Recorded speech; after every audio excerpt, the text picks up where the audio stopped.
But yeah, shout out the show if you really do like the show. And let's get into that first big story. This one I think is actually very amazing. From timcast.com.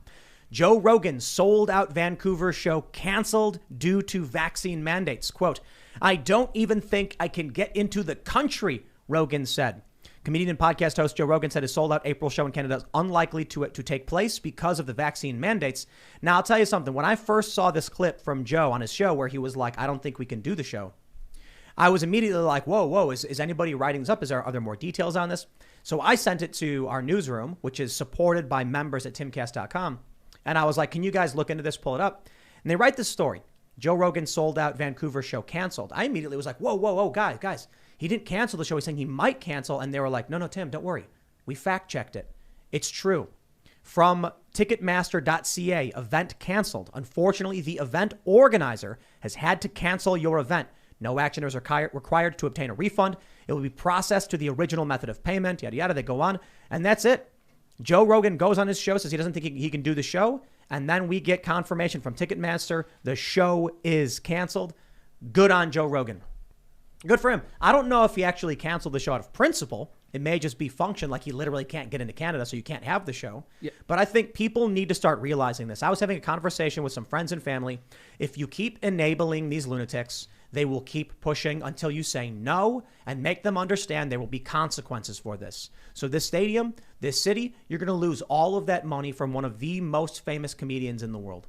Yeah, I don't know if Joe had a choice here because Canada is not allowing anyone who's not vaccinated into their country. So there's a lot of other people like Jim Brewer who had to cancel their shows because they clearly just weren't allowed to be in Canada at all. And that is absolutely ridiculous. Joe Rogan has antibodies. He went through coronavirus. He got on the other side. He, of course, used alternatives. He didn't take the vaccine, but he clearly has, antibodies within him that prevent him from getting sick from the basic understanding of it. Isn't this the goal of the vaccine? Right?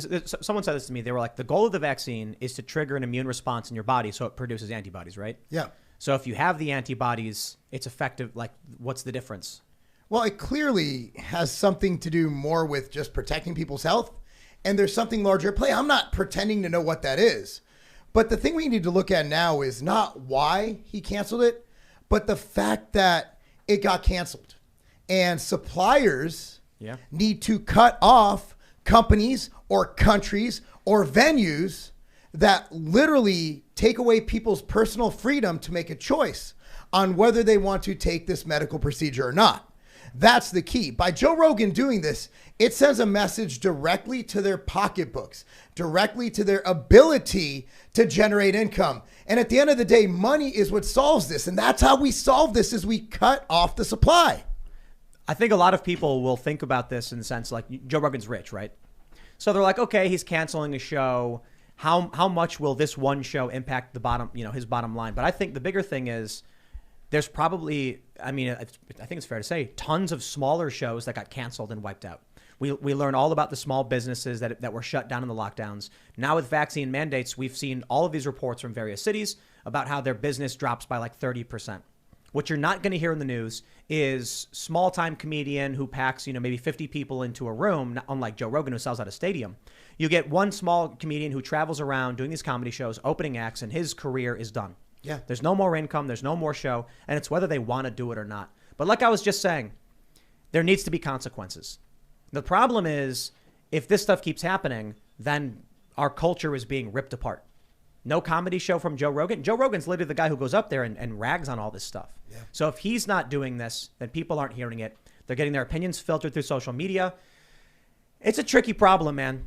I think there's probably a lot of people involved with these shows because you need to understand, people need to understand, this is not just like Joe shows up and a show happens. I mean, you've got crew, you've got vendors, you've got marketing companies, you've got the stadium, you've got insurance. This is probably going to be millions upon millions, maybe 7 or 8 figures in terms of revenue going into this, now gone. Yeah. And it's the government.